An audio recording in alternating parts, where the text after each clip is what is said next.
Gunnar est le John Wick de son histoire, conservant sa position d'assassin légendaire le plus terrifiant que le monde ait jamais connu. Mais, étonnamment, ce même homme s'est transformé en un lycéen ordinaire. Ne vous y trompez pas. Il a toujours les mêmes compétences et démolit un groupe de voyous comme si c'était un mardi normal. Après avoir éliminé ses cibles en coulisses, il accueille sa nouvelle vie paisible d'étudiant ordinaire.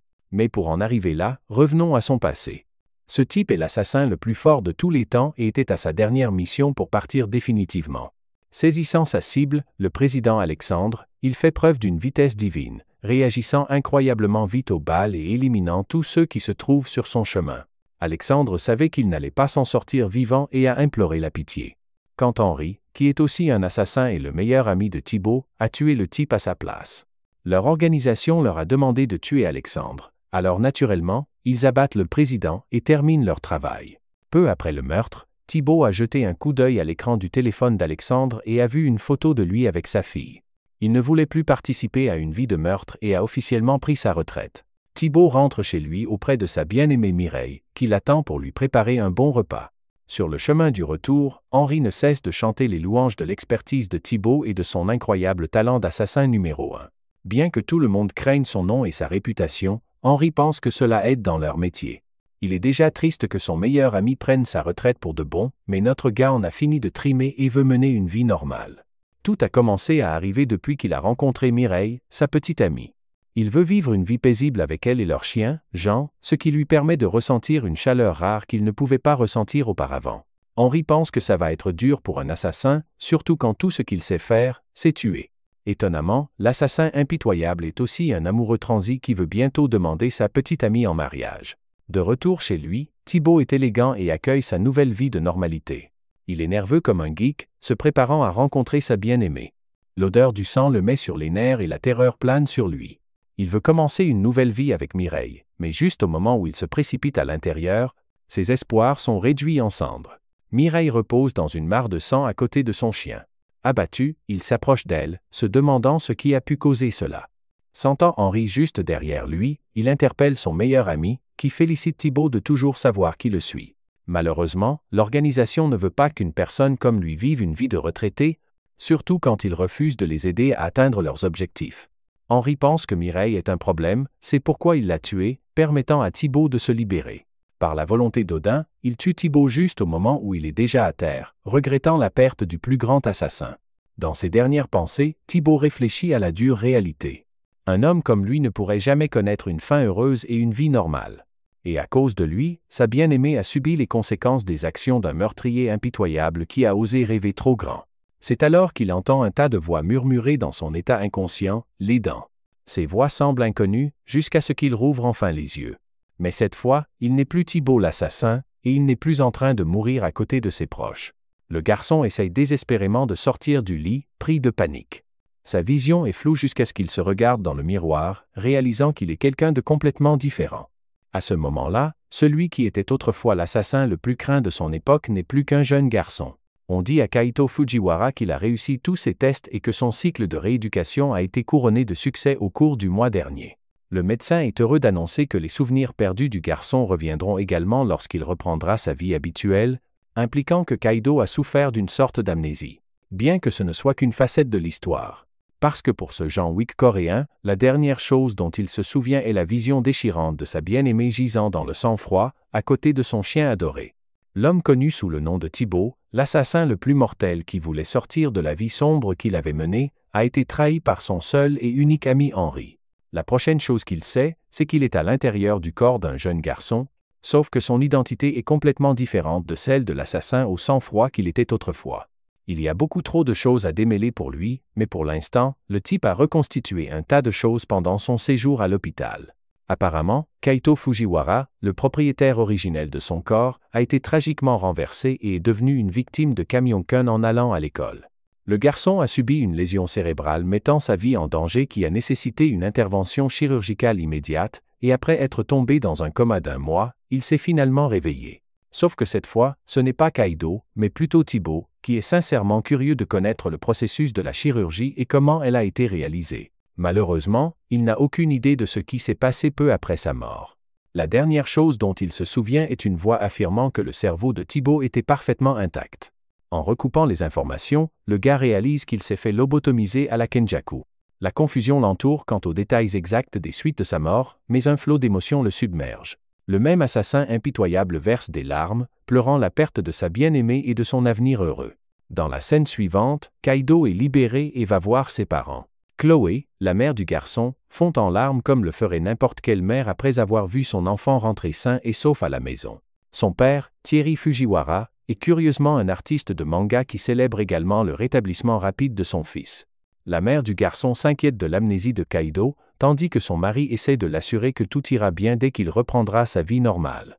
Excités, ils se tournent vers leur fils pour avoir son avis, mais contrairement à leur excitation, la seule chose que Thibaut puisse ressentir est la crainte. Il comprend que sa nouvelle identité est désormais liée à Kaido, mais s'il y a quelqu'un lié aux incidents impliquant sa vie, cela signifie que les choses vont bientôt se compliquer. Mais pour l'instant, il affiche un sourire heureux, assurant à ses parents qu'il va bien, car intérieurement, l'assassin le plus mortel s'est résolu à se fondre dans la masse pour le moment.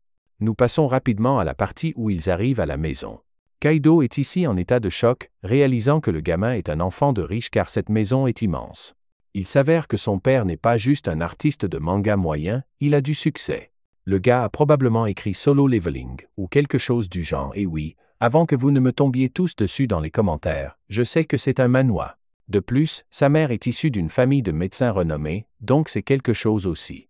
Chloé dirige le garçon vers sa chambre, et en y entrant, Kaido prend une seconde pour absorber son environnement. L'assassin note la propreté de cette pièce, parfaitement organisée et honnêtement, ce n'est pas différent de l'espace de vie typique d'un lycéen.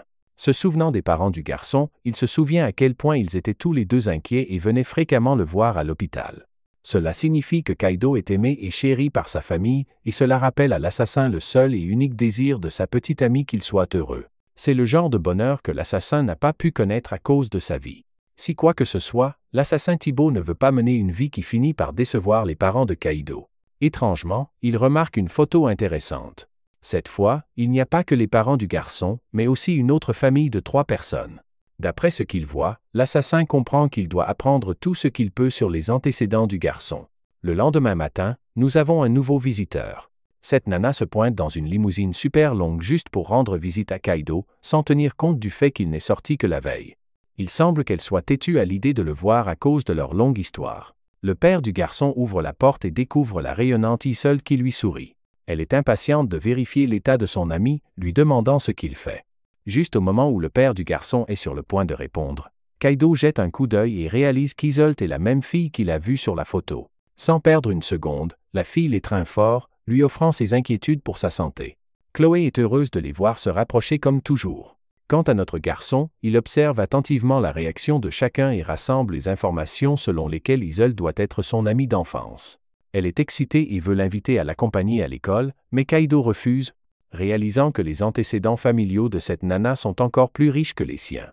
Taro essaye de s'immiscer, mais Isolde pousse cet homme directement dans la voiture, promettant de prendre soin de son état. Elle se retourne pour annoncer une fête pour célébrer le rétablissement de Kaido. Ses 2 parents sont stupéfaits et reprennent le travail, tandis que notre duo part pour l'école. À l'école, une bande de voyous qui ont l'air de vivre dans la rue sont sur le point d'exécuter leur plan. Théo, leur chef, a l'intention d'embêter Isolde, même si ses amis ont peur d'avoir des ennuis pour avoir blessé la fille de Steve Jobs. Leur lançant un regard noir, Théo rappelle à ses clones qu'ils agissent comme des mauviettes sans raison. Ils pensent qu'ils sont déjà allés trop loin en prenant de l'argent à une personne spécifique, ce qui signifie qu'ils n'ont vraiment pas d'autre choix que d'exécuter ce travail. C'est juste le genre de personnes auxquelles ils ont affaire.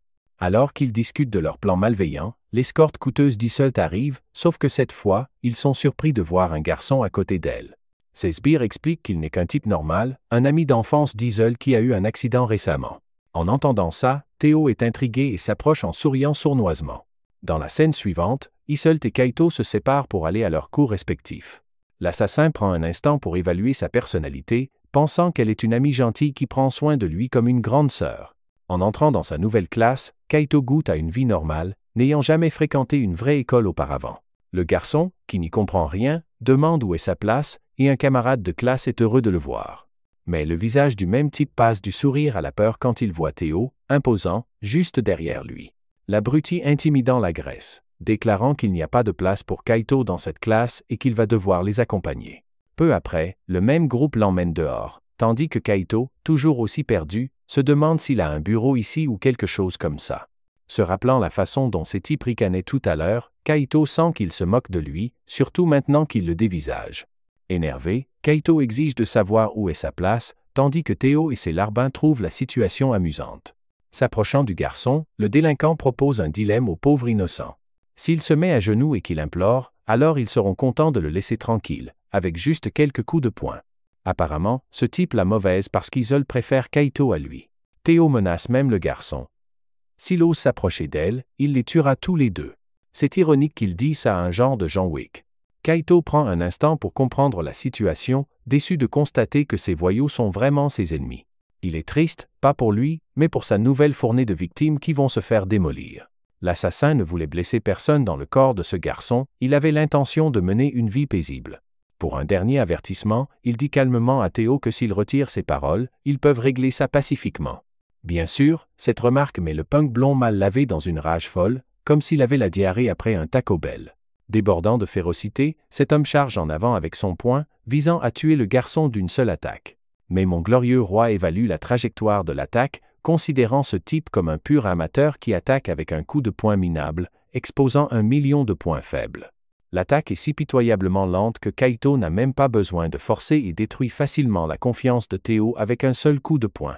Réalisant que cette situation exige des mesures sérieuses, il frappe magnifiquement le menton de Théo avec la paume de sa main, avant de le balancer au sol avec une prise de judo. Tout en réalisant que le monde réel est pathétiquement paisible comparé à l'enfer auquel il est habitué. Un moment passe jusqu'à ce qu'Isolde arrive en courant pour lui venir en aide, seulement pour réaliser que cet homme est en train de se dorer la pilule face au soleil perçant.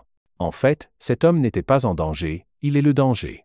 Isolde est stupéfaite, se demandant si le garçon qui se tient devant elle est vraiment le même Kaito qu'elle a connu toute sa vie. Isolde demande, impuissante, s'il est responsable de les avoir mis au tapis. Au début, notre garçon hésite et finit par trouver l'excuse qu'il a été entraîné dans une bagarre inutile. Apparemment, Isolde a entendu les nouvelles aussi, c'est pourquoi elle s'est précipitée sur le toit pour voir comment il allait. Elle veut croire à la réalité qu'un garçon à l'air innocent comme Kaito n'aurait pas pu être impliqué dans une bagarre aussi brutale. Mais c'est seulement jusqu'à ce qu'elle aperçoive une trace de sang sur son col, pensant qu'il a dû se blesser ou quelque chose comme ça. Kaito essaie de lui expliquer qu'il va parfaitement bien, mais Isolde est un désastre d'inquiétude et lui hurle dessus pour lui avoir fait si peur. Sa colère inquiète se transforme en tristesse, incapable d'accepter l'idée qu'il se soit blessé. L'assassin se demande ce qui s'est passé et s'excuse quand même. Il décide de retourner en classe pour l'instant, mais alors qu'ils partent, Kaito entend les murmures du blond défiguré. Le type est fou et prévoit de se venger de lui. La scène coupe rapidement à la fête tard dans la nuit qu'Isolde avait prévue plus tôt. Ses parents ont sorti le champagne et la nourriture la plus appétissante sur la table. Je veux dire, qui ont-ils embauché pour tout ça? Gordon Ramsay. Alors que les parents du garçon profitent de l'instant dans un rire joyeux, Kaito ne peut s'empêcher de se remémorer une fois de plus l'image de sa petite amie bien-aimée, Mireille, qui lui souriait souvent de la même manière et l'encourageait à manger vite. En entendant ces mots, cet homme est passé d'une machine à tuer à une machine à manger. Même leur chien voulait goûter à la nourriture. Cette même nuit, Thibaut est allé voir sa petite amie, se demandant si c'était ça, vivre un moment heureux avec sa propre famille. Ce même sentiment est canalisé vers son moi actuel alors qu'il expérimente enfin ce que signifie une vie normale. Bref, Isolde semble être en retard à la fête, alors que c'était son idée au départ. Le père du garçon s'exclame qu'Isolde traverse une période difficile ces derniers temps, même si elle ne le montre jamais et fait toujours bonne figure. Soudain, une sensation désagréable commence à monter dans la poitrine du garçon, comme si ses sens l'avertissaient d'un danger. Curieux, il regarde son téléphone et voit que c'est son ami d'enfance qui l'appelle. Il répond et s'enquiert de son état, mais il entend la même voix de voyou qu'avant. Le voyou est content qu'il ait compris rapidement et invite le garçon à venir à un endroit précis, selon ses coordonnées. Et si Kaito refuse, ils feront en sorte qu'Isolde en paie les conséquences. Au fait, la même nana et son chauffeur sont pris en otage, donc il ne plaisante vraiment pas. La voix d'Isolde rugit derrière lui. Elle le supplie de ne pas venir. Mais notre garçon a entendu tout ce qu'il voulait entendre et a compris qu'ils allaient lui faire du mal s'il n'agissait pas vite. Alors il demande son chemin, et le délinquant le lui indique avec plaisir. L'appel se termine peu après, et Kaito fait comme s'il était au téléphone avec un autre ami et non avec elle. Informant ses parents qu'il doit faire une course rapide, Kaito leur assure qu'il sera bientôt de retour. La scène coupe sur l'usine sombre et abandonnée, où près d'une douzaine d'hommes armés attendent pour le tabasser. Mais ce n'est pas tout, le chef de l'organisation est également arrivé. Tandis que son garde du corps s'entraîne tranquillement derrière.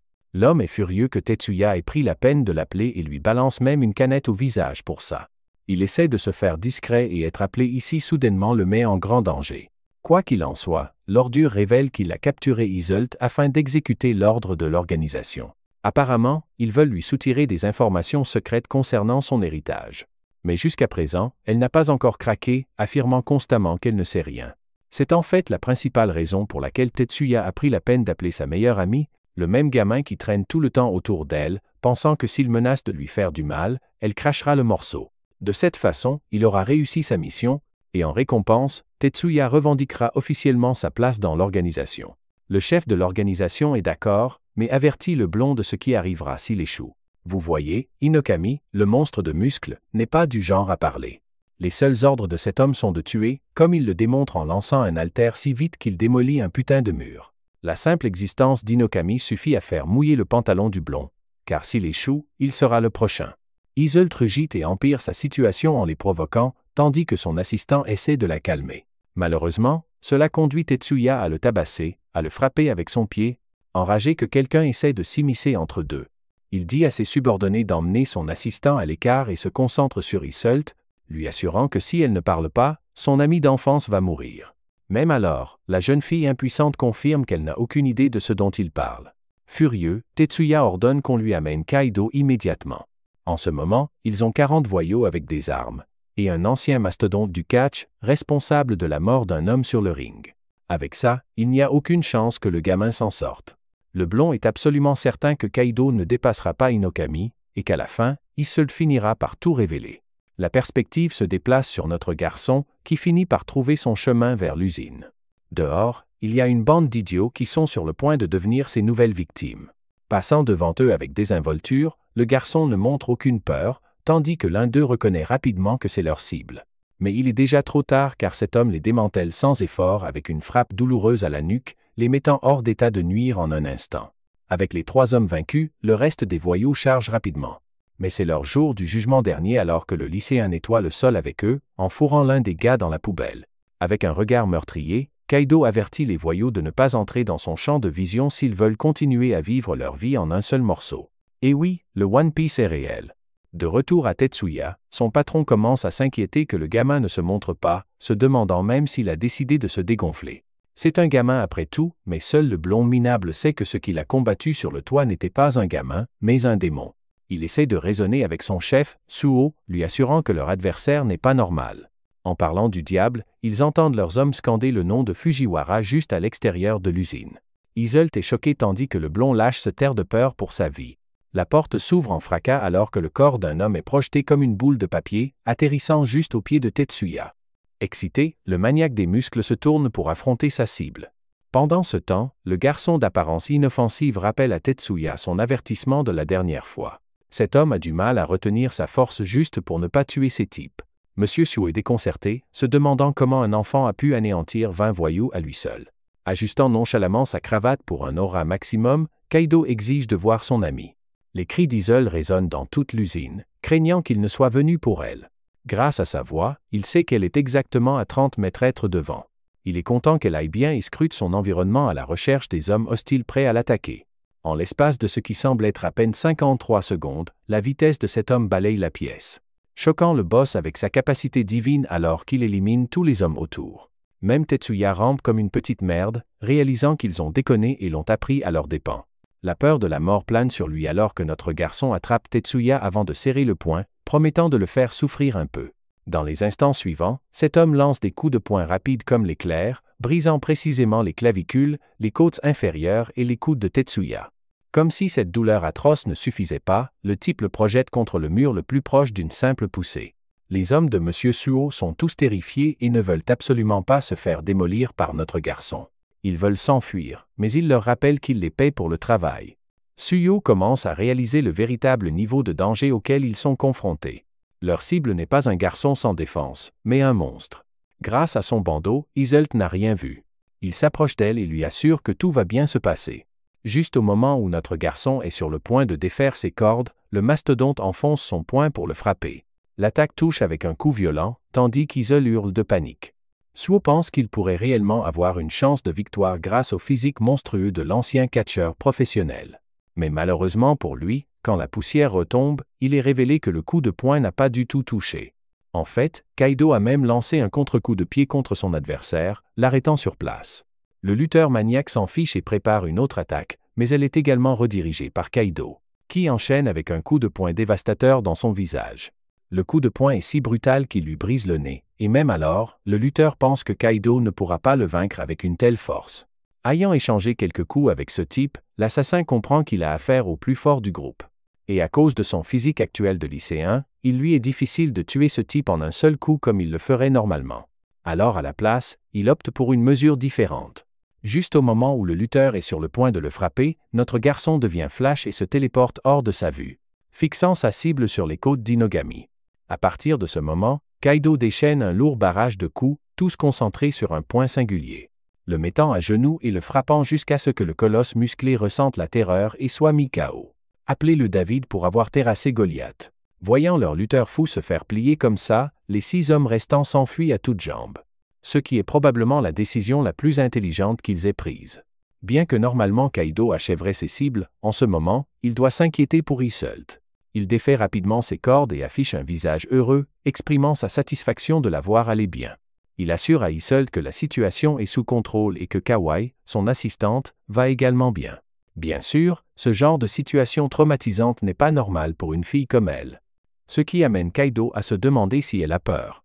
Mais bizarrement, elle attrape sa cravate et au lieu de le remercier, se déchaîne sur lui pour avoir pris le pire itinéraire imaginable. Vous voyez, il aurait facilement pu appeler la police pour résoudre la situation ou consulter des adultes. Mais au lieu de cela, Bro a dû faire une entrée de cinéma et affronter 40 hommes en solo. Pourtant, Iseult lui exprime sa gratitude qu'il soit allé jusqu'à la protéger. Mais cela lui fait mal à chaque fois qu'il se met en danger comme ça. Son état actuel rappelle une fois de plus Marais, qui disait toujours à Thibaut de rentrer à la maison. À toujours craindre de le perdre un jour. Kaido se confie à elle et promet à son ami qu'à partir de maintenant, il ne la fera plus jamais s'inquiéter. Leur moment de douceur est interrompu par les gémissements de Kawai, le pauvre type qui s'est fait tabasser sans raison. Kaido entend le son des sirènes de police et réalise que les flics sont là, soulignant qu'il est temps pour eux de rentrer à la maison.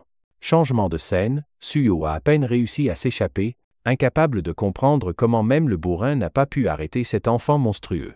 Apparemment, ce type a aussi son propre chef, qui semble être une sorte de caïd du crime organisé. Ce chef terrifiant révèle qu'il a envoyé un Lancelot pour s'occuper du gamin. Maintenant que le garçon a contrarié les plans de la grande organisation de la volonté, il va le payer. Mais avant que cela n'arrive, revenons à notre garçon. Il est de retour chez lui, se reposant sur son lit, sachant qu'il a inquiété ses parents en agissant seul comme ça. Pendant qu'ils dorment profondément, Kaido se souvient à quel point ses parents étaient inquiets à son retour.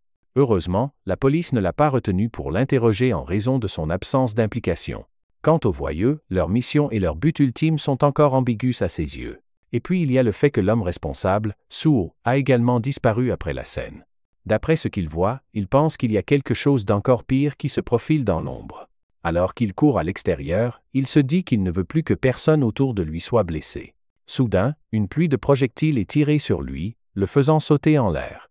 L'homme qui les a tirés est en fait déconcerté que le garçon ait réussi à les éviter. Au fait, Kaido savait déjà que quelqu'un le suivait jusqu'à chez lui, c'est exactement pourquoi il est sorti ici en premier lieu, offrant à l'espion une cible facile. Se tournant vers le type, Kaido l'interroge sur ses motivations. Le type flippant est impressionné que le garçon ait réussi à le remarquer même dans sa chambre. C'est la première fois qu'il se fait démasquer comme ça, et avec ça, il est confirmé que ce gamin n'est pas un simple morveux. Reconnaissant le mérite là où il est dû, Kaido félicite l'espion pour avoir effacé ses traces. Et être à un niveau complètement différent des voyous qu'il a affrontés à l'usine. À partir de ces deux faits seulement, on peut dire que ce type n'appartient pas au rouage d'une société normale, ce qui soulève la question de savoir pourquoi il l'espionnait en premier lieu. Le harceleur de Kaido est plutôt impressionné et pense que le jeune garçon partage également des liens avec son domaine d'activité.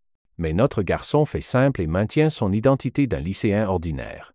Refusant d'entretenir plus de bavardage, l'homme prépare ses lames pour leur ultime confrontation. La scène est familière à notre protagoniste, qui se souvient de sa vie antérieure. L'assassin devant lui déclare officiellement la fin de Fujiwara Kaido. Ce même homme s'appelle Sanjo de l'Organisation de la Grande Volonté, classé numéro 67. Se mettant en position de combat, Kaido se souvient que lui aussi était autrefois membre de la même organisation. Visitons le quartier général de l'organisation de la Grande Volonté. Le membre du conseil Adrien est frustré que même après avoir kidnappé Iseult, il n'ait pas pu obtenir la moindre piste. Adrien pense qu'ils auraient dû déployer une lance pour la mission dès le début pour en finir. Prenons du recul et concentrons-nous sur l'importance de cette organisation. Ce groupe est capable de plonger le monde dans le chaos grâce à 1 millier d'assassins sous ses ordres. Parmi eux, les 100 meilleurs assassins sont considérés comme l'élite et reçoivent le titre de lance. Chaque lance est si fiable qu'elle a un taux de réussite proche de 100% pour chaque mission. Entre autres choses, Minami et Adrien sont les mêmes. Minami révèle qu'il recherche un trésor spécifique qui modifiera l'équilibre du monde. Ce trésor s'appelle la graine de Fenrir, et Iseult est censé être l'actuel propriétaire de ce trésor sacré.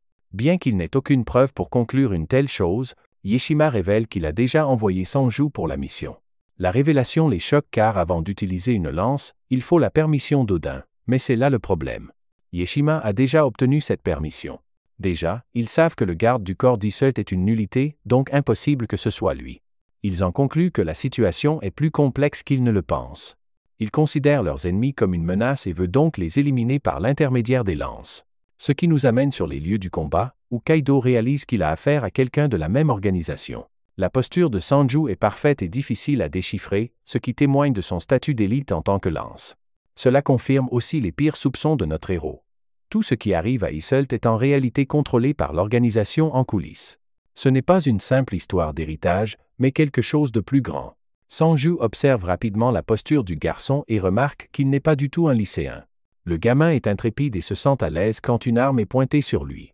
Sentant le danger, Kaido le considère comme une menace pour Iseult et se jette en avant pour l'abattre.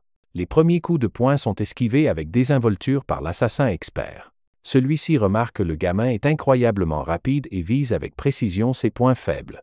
De ce point de vue, on dirait vraiment que Kaido est un assassin de sa propre trempe. Mais Sanju n'est pas une blague. Cet homme manque de peu de le poignarder au visage, ce qui oblige notre héros à garder ses distances. De leur brève rencontre, Kaido a appris quelques éléments sur le style de combat spécialisé de son adversaire. Sanju est un combattant qui privilégie sa portée pour en tirer avantage. L'assassin est impressionné par les compétences du gamin et décide de passer à l'offensive en se jetant dans les airs. La situation s'est inversée, et bien qu'il tente d'abord une attaque papillon, l'assassin se repositionne rapidement dans une posture différente afin de submerger notre héros. Sanju est sincèrement ravi de voir son adversaire esquiver comme un expert. Pendant ce temps, notre héros commence à réaliser qu'il est loin derrière en termes de force et de vitesse. Il n'y a qu'une seule façon de vaincre un adversaire comme celui-ci, analyser son environnement. Alors que la lance d'élite est à fond dans l'offensive, il pense qu'il a enfin trouvé une ouverture pour frapper. Mais à sa grande surprise, au moment de porter le coup final, Kaido se débarrasse nonchalamment de sa veste avant de lui poignarder le cou d'un coup précis.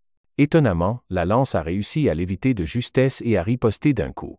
Le coup finit par couper Kaido, le sang coule et il réalise qu'il a affaire à une lance puissante. Il prend conscience de ses propres limites, dues à un physique plus faible et non entraîné. Alors que la lance est plutôt impressionnée par la tentative du garçon de le piéger. Il explique que les mouvements parfaits de Kaido montrent qu'il est facilement un professionnel du combat. Sauf qu'il lui manque la pure intention de tuer. Le seul ordre qu'il a reçu était d'assassiner un lycéen, mais il comprend maintenant pourquoi une lance a été affectée à cette tâche. Sanju révèle qu'il est une menace pour les intentions de l'organisation concernant Iseult, c'est pourquoi il doit être assassiné immédiatement. Grâce à ses propres aveux, Kaido est maintenant certain que l'organisation est liée à tout. Décidant de changer son mode de combat, l'assassin décide d'activer son mode combat, prenant une pose super cool. Il ne va rien retenir et promet de montrer un véritable fragment de son intention de tuer. Sanju se jette en avant avec sa danse du dragon complètement folle, qui consiste essentiellement en des centaines de coups de lame qui pleuvent sur notre héros. La lance est devenue inconsciente dans sa poursuite et écorche littéralement un arbre avec facilité. Pendant ce temps, Kaido trouve un endroit sûr pour se cacher, réalisant qu'il a affaire à quelqu'un bien au-delà du niveau d'un assassin normal. Le fou furieux tranche son abri en tornade, libérant un geyser d'eau. Ayant subi une autre coupure sur son corps, Kaido réalise qu'il a affaire à un utilisateur de classe S en plus d'une lance. Ses coups incessants sont si incroyablement difficiles à gérer que même notre héros ne peut s'en sortir indemne. Sanju devient fou et accuse le lycéen d'être un tueur lui aussi, se demandant si ce serait grave si Iseult était tué en dommage collatéral. Et c'est là que cet homme a merdé, car cette phrase à elle seule déclenche la séquence de flashback traumatisante de Kaido. Sauf que cette fois, le visage de sa petite amie est remplacé par celui de son ami. Fou de rage, il se jette en avant pour attaquer l'assassin de front, lui arrachant la lame des mains, la saisissant, puis lui infligeant une coupure nette à l'épaule à une vitesse fulgurante. Tout se passe si vite que même une lance experte est incapable de comprendre ce qui s'est mal passé. Tout ce qu'il peut penser, c'est à quel genre de gamin monstrueux il a affaire.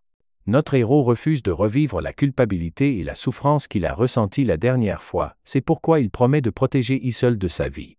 La lance pense qu'il est inutile de résister à son destin, car elle va mourir par la volonté de Dieu. Le frérot est à terre et veut toujours se battre. Ses coups incessants sont désormais inutiles, car Kaido part chaque attaque avec l'expertise d'un professionnel aguerri. Accusant le lycéen d'être un lâche, Sanju se laisse complètement à découvert pendant une de ses attaques. Lui rappelant sa place, Kaido se place juste derrière lui, lui tailladant douloureusement la cuisse et rabaissant l'assassin professionnel pour être si bruyant. Réduit à un tel état, Sanju ne peut s'empêcher de se demander comment ce type est devenu si rapide d'un coup. Réutilisant les mêmes tactiques que la dernière fois, il essaie de submerger notre gars. Cela se termine en désastre pour lui, car Kaido lui fait de nombreuses coupures autour du bras gauche, révélant qu'il n'y a plus d'intérêt car il a déjà anticipé tous ses mouvements. Lors de son attaque suivante, Kaido explose à une vitesse incroyable, devenant une toupie et tailladant tout sur son passage jusqu'au corps de Sanju. Arborant son regard meurtrier, il décrète la fin de la lance, qui se demande encore comment on peut maîtriser un maniement du couteau aussi rapide à une vitesse divine. Sa façon de se battre lui rappelle la colère de Gunnar, l'assassin numéro 1 de leur rang. Kaido déchire brutalement le corps de ce type jusqu'à ce qu'il se vide de son sang. Le combat est terminé et Sanju réalise à quel point il a été surpassé dès le début. Alors qu'il allait bruyamment, la lance tremble de peur, sentant qu'il ne peut même plus bouger un muscle car les tendons de ses bras ont été sectionnés. Mais notre gars est assez gentil pour lui laisser au moins une jambe pour se débrouiller. Quant au reste, la machine à tuer lui assure que sa carrière de lance est terminée et qu'il ne pourra plus tuer personne. Impitoyablement, Kaido remarque que de cette façon, l'assassin perdra la seule partie de son identité qu'il chérit le plus. C'est un sort pire que la mort car ces gens ne peuvent même pas se fondre dans la société normale. Mais avant de laisser ce type seul, le garçon déclare ses 2 questions, promettant de lui couper douloureusement l'autre jambe s'il refuse de répondre. Pour sa première question, il veut savoir le nom de l'homme qui a donné l'ordre et pourquoi il cible spécifiquement la fille. Riant comme un idiot, Sanju révèle qu'il ne parlera pas même s'il le torture et le tue, car il a juré fidélité à son seul et unique Dieu et qu'il ne trahira jamais sa volonté. La mention de Dieu confirme tout pour Kaido, mais malheureusement, des sirènes commencent à retentir tout autour. L'imprudence de Sanju a attiré les flics. Dans ce bref laps de temps, le type réussit à utiliser sa seule jambe pour s'échapper. Il recommande au gamin de se casser aussi avant de se faire attraper. Avant de partir, Sanju se demande si le garçon veut vraiment être un lycéen ordinaire. Cette question le replonge dans ses souvenirs, car Kaido se souvient que tout le monde autour de lui pensait qu'il ne pouvait pas vivre une vie normale simplement parce qu'il avait vécu sa vie comme un assassin de sang-froid. Même maintenant, alors qu'il est couvert de sang, cette pensée s'accroche à lui. Est-il vraiment normal? Peut-il même être considéré comme un lycéen? Cette question reste sans réponse, mais nous passons au quartier général où Yashima apprend les dernières nouvelles de Sanju. Isidore rapporte que la lance a été effectivement démantelée au point qu'il ne peut même plus continuer à travailler. Adrien est épaté par les capacités de Kaido à vaincre un assassin expert, rayonnant d'excitation. Isidore confirme que celui qui était là était un monstre car Sanju a décrit les mouvements du type comme similaires à ceux de Gunnar, un nom qui attire l'attention de tous. Même Adrien pense que c'est une surestimation de dire ça. Comparer ce type à l'utilisateur de couteau le plus fort qui ait jamais vécu, Isidore comprend leur frustration, surtout quand le nom de Gunnar n'est pas prononcé à la légère. Minami interrompt leur confrontation tandis qu'Adrien se plaint de l'importance et de la spécialité de Thibaut. Quoi qu'il en soit, il pense que ce garde du corps aléatoire d'Isolde s'est avéré être considérablement puissant. Non seulement il a perturbé leur plan, mais il a également démantelé un adversaire de niveau lance.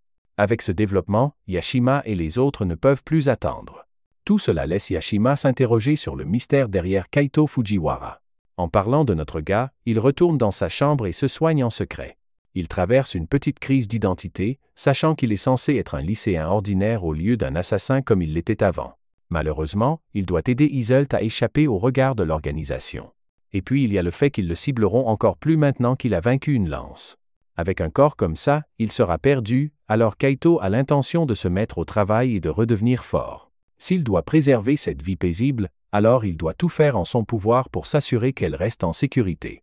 Quant à la grande organisation de la volonté, Adrien se porte volontaire et exprime un grand intérêt à prendre l'homme mystère comme cible. Ils sont surpris, mais Isidore pense que c'est une excellente idée pour une menace de ce niveau. Après tout, si ce type se compare vraiment à Thibaut, une lance ordinaire ne suffira pas. Akira Sakatsuki est d'autant plus heureux d'utiliser sa position pour éliminer cette menace. Au fait, ce type n'est pas une blague. Il est classé 9e au général et c'est l'un des plus grands assassins du coin. Un jour après l'enlèvement d'Iseult, les parents de Kaito et la jeune fille lui organisent une grande fête de bienvenue pour célébrer sa sortie de l'hôpital. Pour lui montrer son amour, son père lui présente l'homuris qu'il a eu du mal à faire, bien que ce soit un peu difficile à croire vu l'aspect maudit du plat. Ensuite, Iseult dit qu'elle a aussi préparé quelque chose de spécial pour lui, et elle place une assiette de ragoût de bœuf appétissant devant lui. Avec un sourire fier, elle lui dit de se jeter sur son chef-d'œuvre tant qu'il est chaud, et dès que ça touche ses papilles, notre garçon a instantanément un flashback du passé, quand il quittait la maison et que Mireille lui demandait s'il rentrerait tard encore une fois. Cependant, cette fois-là, il lui avait dit qu'il serait à la maison à temps pour le dîner parce qu'il avait juste besoin de rencontrer quelqu'un et de récupérer une ou deux choses, sans rien révéler de son travail réel. Mireille était vraiment contente d'entendre ça parce qu'elle préparait son ragoût de bœuf préféré ce jour-là, et ça l'avait rendu très heureux. Puis, il lui a dit avec des yeux passionnés qu'il partagerait quelque chose d'important avec elle à son retour avant de partir, et elle lui a fait ses adieux avec son précieux sourire et un Johnny souriant dans ses bras. En mangeant le ragoût de bœuf, Kaito est triste de ne jamais avoir pu lui dire qu'il quittait sa vie d'assassin pour être avec elle. Iseult est agacé de voir sa déception et lui demande si c'est vraiment si mauvais que ça, mais notre garçon se met soudain à engloutir sa cuisine comme si c'était son dernier repas sur terre. Presque en larmes, il lui dit que c'est délicieux. Iseult est contente d'entendre ça, et sa mère lui dit qu'il y en a beaucoup plus s'il a un gros appétit. Alors qu'il regarde son père mettre le feu à la poêle et Iseult sourire avec le gâteau et s'amuser, notre héros est reconnaissant du fond du cœur d'avoir une famille aussi aimante. Plus tard, il raccompagne Iseult chez elle parce que les choses sont devenues plus dangereuses récemment. Il lui demande si elle a remarqué quelque chose d'inhabituel depuis, mais elle lui dit qu'il y a des policiers tout autour de sa maison, donc elle devrait être en sécurité pour le moment.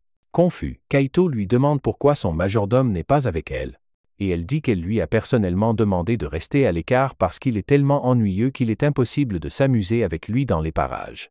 Quoi qu'il en soit, elle lui fait savoir qu'elle s'est beaucoup amusée chez lui, admettant que ça faisait très longtemps qu'elle n'avait pas autant ri. Son expression devient rapidement sérieuse lorsqu'elle avoue qu'elle se sent assez déprimée depuis qu'elle a perdu son père.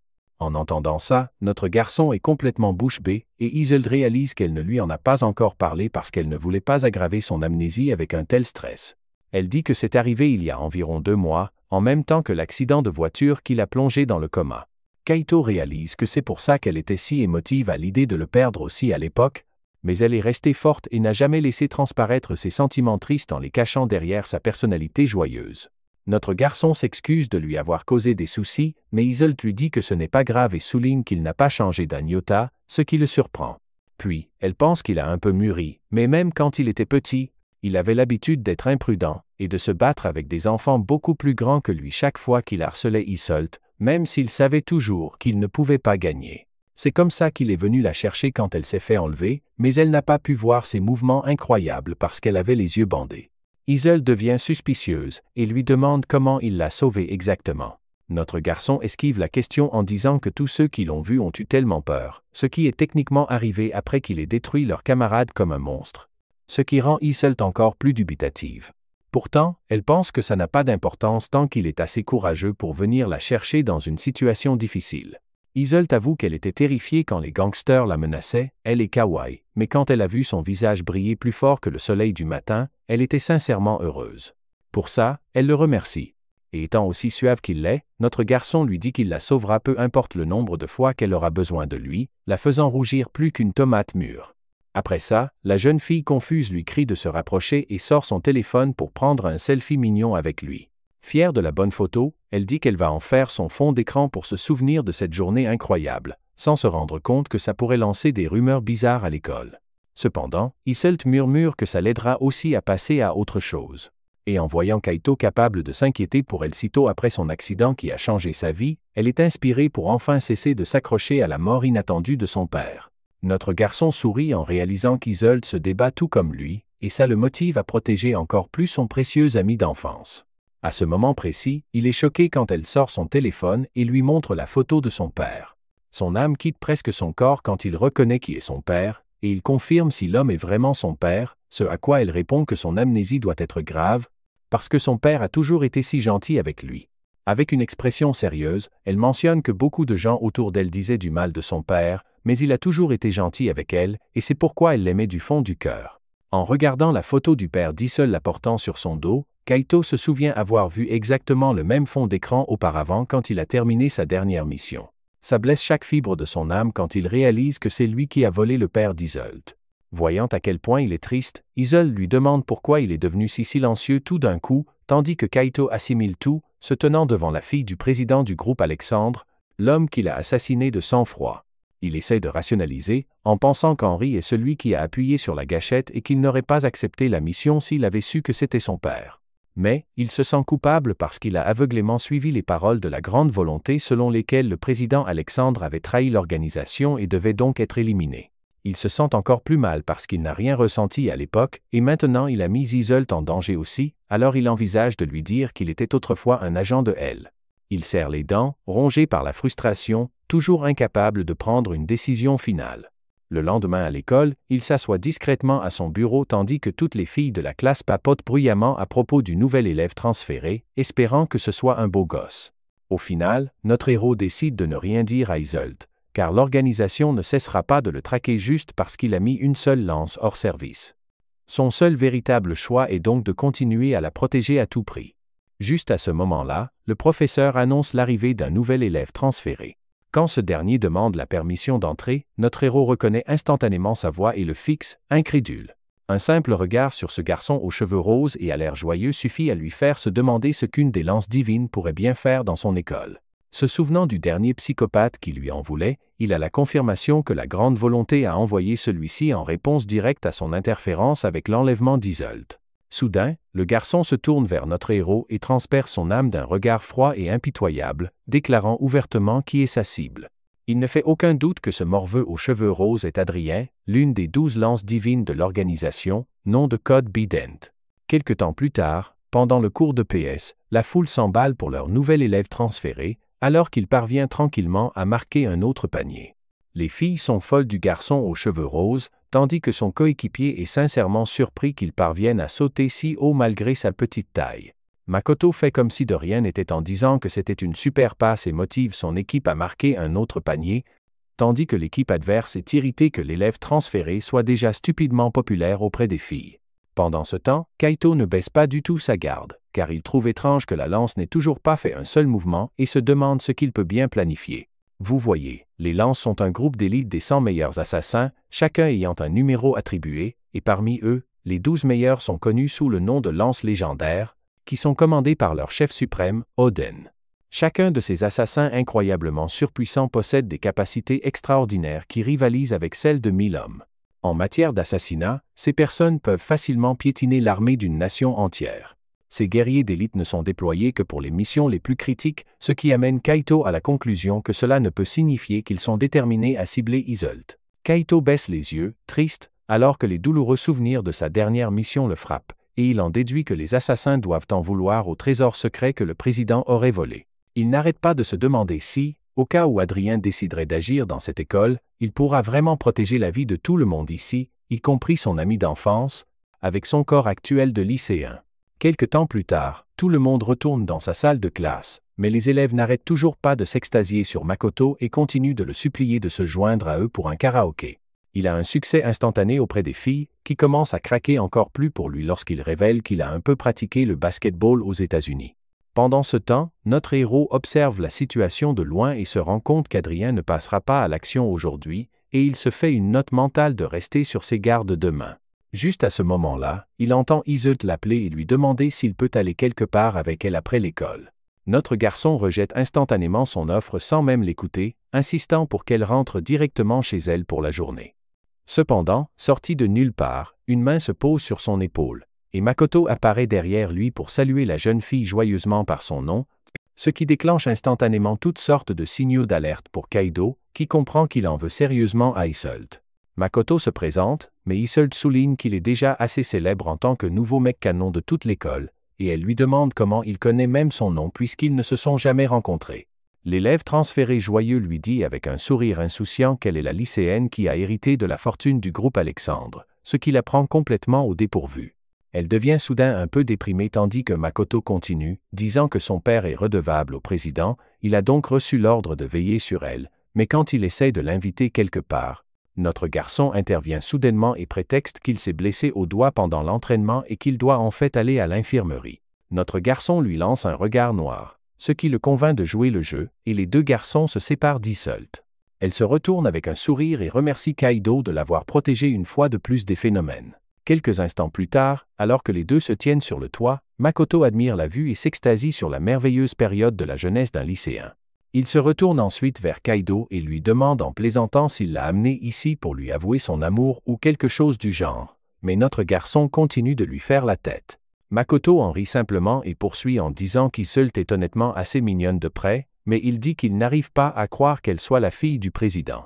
Kaido en vient directement au fait et exige de savoir quel est son véritable objectif en venant ici, se demandant s'il s'agit d'une vengeance pour le type aux cheveux violets. L'élève transféré a l'air aussi indifférent que jamais et demande nonchalamment si c'est bien lui qui a éliminé Sanju. Il commence à analyser son physique et trouve surprenant qu'il ait réussi à gagner contre Sanju avec seulement quelques blessures mineures, mais notre héros répète à nouveau sa question, devenant visiblement plus agacé à la seconde. L'assassin laisse finalement tomber son jeu innocent et admet qu'il veut mettre la main sur le trésor secret qu'Iseult a hérité de son père, ce qui confirme pleinement les soupçons de notre garçon. Adrien poursuit en disant qu'ils ne savent même pas ce que c'est réellement et qu'ils veulent juste des informations pour le moment. Il offre à notre héros une chance de rejoindre leur organisation puisqu'il est plus fort que certains de leurs assassins. Le garçon ajoute qu'il ne cible que les méchants, gagne bien leur vie, et Iseult pourrait même lui donner l'emplacement du trésor secret puisqu'il est proche d'elle. Adrien lui adresse un sourire méchant et avertit Kaido que c'est une très bonne offre, car lui et la jeune fille pourraient en fait réussir à survivre après avoir rencontré l'organisation de cette façon. Il se dirige ensuite vers le bord du toit et tend la main, avertissant Kaido que s'il résiste, des enfants innocents vont être blessés. Notre héros refuse de laisser passer ça et se précipite immédiatement vers l'assassin en lançant un barrage d'attaques rapides. Makoto parvient à esquiver chacune d'elles avec facilité et complimente Kaido en lui disant qu'il peut rivaliser avec un pro avec ses mouvements rapides. Juste à ce moment-là, notre héros parvient à saisir son bras alors qu'il révèle qu'il savait que l'assassin essaierait d'utiliser des bombes. Le minuscule cube est son objet d'assassin unique, avec lequel il combine des explosifs et des arts martiaux qui sont bien connus dans l'organisation comme la méthode par défaut de Biden pour anéantir ses cibles. La mention de son nom de code prend l'assassin complètement par surprise alors qu'il recule et crie que Kaido a beaucoup trop de connaissances pour une personne ordinaire. Makoto tient alors 6 autres bombes dans ses mains alors qu'il sourit comme un fou et déclare qu'il est sur le point d'augmenter les niveaux. Avec détermination dans les yeux, il saute sur le toit et essaie d'attraper les bombes. Il parvient à attraper les 3 premières et se précipite rapidement vers les autres. Notre garçon fait alors du parcours au-dessus du mur et utilise ses pieds pour attraper les 3 autres. Makoto regarde toute la scène se dérouler et déclare qu'il n'y a absolument rien de normal chez Kaido, mais lance ensuite une autre bombe sortie de nulle part vers le sol en contrebas. Kaido essaie désespérément de l'atteindre tandis que l'assassin le nargue en disant qu'il ne peut pas protéger tout le corps étudiant comme ça. Notre héros ne parvient pas à attraper le cube alors qu'il tombe dans le champ en contrebas, tandis que le fou derrière lui claque des doigts et déclenche la bombe. Kaido se protege le visage de elle. Makoto le rassure en lui disant qu'il l'a réglé pour qu'elle explose avant d'atteindre le sol afin que personne ne soit blessé, qualifiant cela de petit bonus pour avoir réussi à attraper 6 des bombes. Kaido est sur le point de se mettre en colère, mais Makoto le coupe et lui tend encore plus de bombes tout en lui demandant qui il est vraiment et s'il rejoindra leur rang. Après avoir réfléchi un instant, notre garçon répond qu'il n'est qu'un lycéen normal et qu'il ne le rejoindra absolument jamais. Makoto a l'air sincèrement déçu par cette réponse et pense que Kaido ne sera pas convaincu à moins que quelques personnes ne meurent, mais notre garçon se contente de lâcher un nom en réponse, Gunnar. La mention de ce nom fait se retourner l'assassin avec un regard sauvage dans les yeux tandis que Kaido déclare calmement qu'il était autrefois connu sous le nom de Gunnar. Pendant que les haut-parleurs de l'école annoncent une évacuation, Makoto regarde notre garçon avec colère et se fâche contre lui pour avoir même prononcé le nom de Gunnar. Mais juste à ce moment-là, il révèle qu'il ne faisait que gagner du temps, et avant que Makoto ne puisse comprendre, des responsables de l'école arrivent sur le toit pour vérifier s'il reste des élèves. Le punk aux cheveux roses lui donne 3 jours pour décider s'il veut les rejoindre ou non et l'avertit qu'il le regrettera s'il refuse. Après cela, Les élèves sont libérés de l'école plus tôt à cause de l'explosion. Et il y a une conversation continue selon laquelle personne n'a été blessé par l'énorme explosion et Izul demande à Kaido pourquoi il ne rentre pas chez lui. Kaido explique qu'il a quelque chose d'important à faire d'abord et veut qu'elle reste à la maison car l'explosion pourrait être une autre attaque visant à la viser. Juste à ce moment-là, Kawai crie avec passion que les mesures de sécurité ont été renforcées et qu'il a commencé à apprendre les arts martiaux pour protéger Iseult, mais son enthousiasme excessif ne fait que l'agacer. Iseult demande à Kaido de lui envoyer un texto si quelque chose se passe et il accepte, mais une fois qu'elle s'éloigne en voiture, il se retourne pour fixer Makoto comme pour lui faire savoir qu'il ne trompe personne. Pendant ce temps, alors que Makoto observe notre garçon, il est certain que Thibaut ne laisserait personne déshonorer le nom de Gunnar. Plus tard dans le train de banlieue, notre garçon espère avoir réussi à détourner l'attention d'Adrien d'Izul et vers lui-même, se souvenant que bien qu'Adrien soit le plus jeune des lances divines, ses capacités ne sont pas une blague. Serrant le poing, il pense à la façon dont il s'est habitué à son nouveau corps, mais il a encore un long chemin à parcourir avant de pouvoir affronter une lance divine au combat. Cette pensée lui fait craindre de perdre s'il s'affronte dans 3 jours. Mais cela ne fait rien pour ébranler sa détermination à protéger Iseult, même si cela signifie assassiner le punk aux cheveux roses. Juste à ce moment-là, notre garçon descend à la gare de Shibuya et se dirige vers l'endroit où il a été tué pour la première fois. Il saute sur le balcon tout en se demandant pourquoi il est venu ici puisque Mare ne l'attendrait pas. Lorsque la porte s'ouvre soudainement, il se demande si cela pourrait être un piège tendu par l'organisation, mais malgré cela, il entre dans l'appartement pour voir la scène du crime nettoyée, tandis que le reste de l'endroit est toujours le même. Juste à ce moment-là, il entend un bruit et se met en position de combat, s'attendant à un assassin, pour être surpris lorsque son chien Jean se tient là en remuant la queue. Jean aboie avec enthousiasme alors que le bon chien court vers lui, et notre héros remarque le frisbee serré dans sa gueule. Cette vue le ramène à l'époque où lui et Mara allaient au parc et jouaient à rapporter avec Jean, et ses yeux s'embuent de larmes lorsqu'il réalise que le chien se souvient encore de lui. Juste à ce moment-là, quelque chose attire le coin de son œil, et il aperçoit une photo de lui, Mare et Jean ensemble à la plage. Cela lui rappelle l'époque où ils étaient en voyage lorsqu'elle lui a dit que bien qu'elle n'ait jamais compris la nature de son travail, Mare a toujours voulu qu'il soit heureux. Il répond qu'il est satisfait de sa vie et qu'il mourra en la protégeant, mais Mare dit simplement qu'un homme mort ne peut pas être heureux, et elle veut qu'il essaie de vivre pour une fois. Maintenant pleurant comme une veuve, notre héros regrette de n'avoir jamais pu la rendre heureuse, et qu'elle n'existe plus que dans ses souvenirs. Après cela, il rentre chez lui et dit à sa famille qu'un couple a dû abandonner son chien en raison de circonstances difficiles. Alors il l'a ramené à la maison et se demande s'il pourrait le garder. Avant qu'il ne puisse négocier davantage, Taro accepte immédiatement d'adopter le chien, et Kyoto suggère qu'il se relaie pour le promener. Quand il demande le nom du chien, il explique que les derniers propriétaires l'appelaient Jean. Plus tard, il envoie un texto à Iseult pour lui demander si quelque chose s'est déjà passé, et elle dit que les choses sont plutôt ennuyeuses. Elle mentionne avoir entendu parler de son nouveau chien et demande si elle peut venir le caresser, mais il lui dit de ne pas venir maintenant, souriant à son téléphone parce qu'il sait ce qu'il doit faire. Après cela, il appelle Adrien, qui lui demande d'un ton moqueur s'il a changé d'avis puisque les 3 jours ne sont pas encore écoulés. Mais notre garçon dit qu'il en a fini de jouer et qu'il est prêt à donner une raclée à Adrien sur le toit de l'école avant l'aube, jurant d'en finir une fois pour toutes parce qu'il est Gunnar. Après avoir entendu le nom de Gunnar, Adrien devient tellement furieux qu'il brise le téléphone dans sa main. Dans son esprit, quelqu'un comme Kaito ne pourrait jamais se comparer à Lord Thibaut, qui était la définition même d'un assassin parfait. Pourtant, malgré cela, Kaito ose encore revendiquer le nom de Gunnar juste devant lui. 3 ans plus tôt au Moyen-Orient, ils étaient tous les deux en mission dangereuse ensemble. À un moment donné, Adrien a commis une erreur critique qui l'a laissé complètement encerclé par des ennemis. Son bras gauche a été arraché, et il était clair qu'il était sur le point de mourir. Au moment où il se préparait à la fin, Thibaut est soudainement apparu et a abattu tous les ennemis en un clin d'œil. Adrien l'avait remercié, disant qu'il n'avait pu arriver jusque-là que grâce à son explosion, et l'avait exhorté à revenir vivant, promettant de s'occuper de la mission à partir de là. Le lendemain matin, ils se rencontrent tous les deux sur le toit. Adrien demande nonchalamment à Kaito à quoi il pense, venant ici pour se battre en portant un uniforme scolaire. Kaito répond qu'il prévoit de le vaincre d'abord, puis d'assister à ses cours ensuite.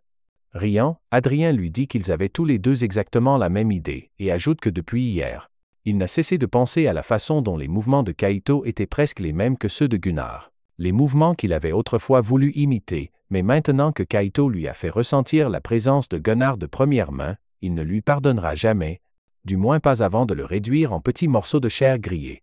Avec un sourire narquois, Adrien dit qu'il veut partager un petit secret avant qu'il ne commence à se battre. Il révèle: si Kaito perd contre lui, beaucoup de gens mourront, et le seul moyen d'arrêter le bain de sang est de couper la connexion entre son bras et son cerveau. Il ne reste donc que deux options. Soit lui couper le bras, soit détruire son cerveau. Cependant, Kaito fait remarquer calmement qu'il existe une troisième option. Les bombes peuvent aussi être désamorcées si Adrien est mis hors d'état de nuire. En entendant cela, Adrien est sincèrement surpris, et Kaito explique qu'il lui a déjà dit qu'il le connaissait. Alors que Kaito se prépare à se battre, il dit qu'il n'est pas venu ici pour le tuer, mais seulement pour l'arrêter. Avec un sourire confiant, Kaito demande si Adrien croit vraiment pouvoir réussir. Puis, sans prévenir, il se précipite en avant et déclenche une attaque.